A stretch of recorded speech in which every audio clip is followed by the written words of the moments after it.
Well, the head of Planned Parenthood will be in the hot seat before Congress today. It's the first time an official from the organization will testify since Planned Parenthood was hurled into the national spotlight over those undercover, awful videos. Joining us now is the chairman of the House Oversight Committee, Utah Congressman Jason Chaffetz. Congressman, thanks for joining us here. So today's the big day.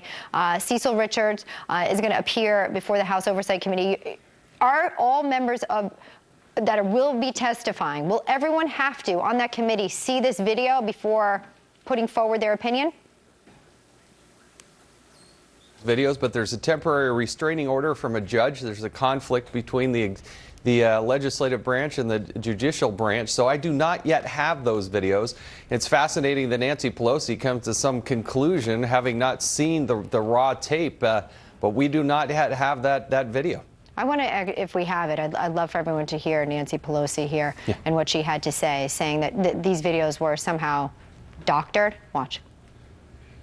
On the subject of the Planned Parenthood and the attempts to defund Planned Parenthood.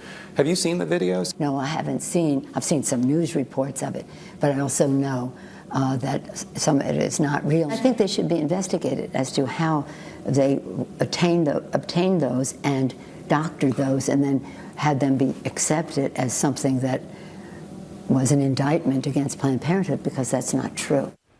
How irresponsible and aggravating is it when Nancy Pelosi asserts that these videos have been doctored, that word alone just spiking into my spine, but yet not having seen them, she can say that they need to be investigated because they've been doctored.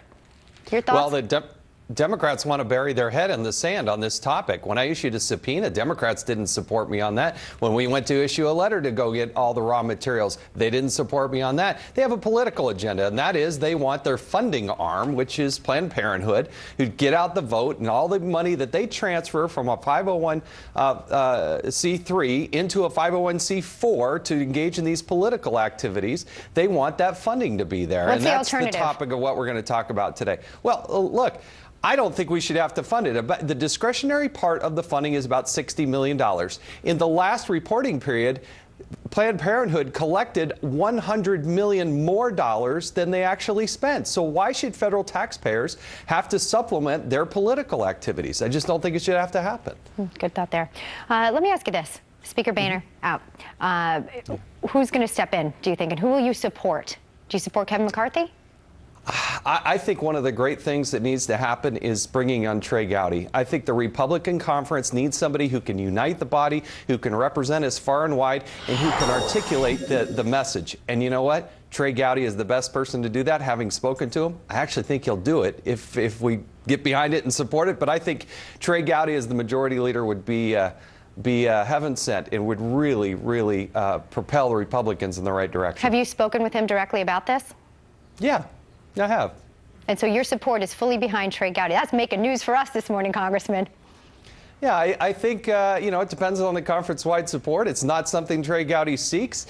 He's not someone to step out there. But if you want the best person to make the Republican case, if you want the best person to talk about why conservatism is the right answer for America, Trey Gowdy is our best foot forward. And I think we as a conference need to get behind that and make it happen. And if he's called, if he's asked, I think he'll do it. Strong statement today. Congressman Chaffetz, thank you for your time.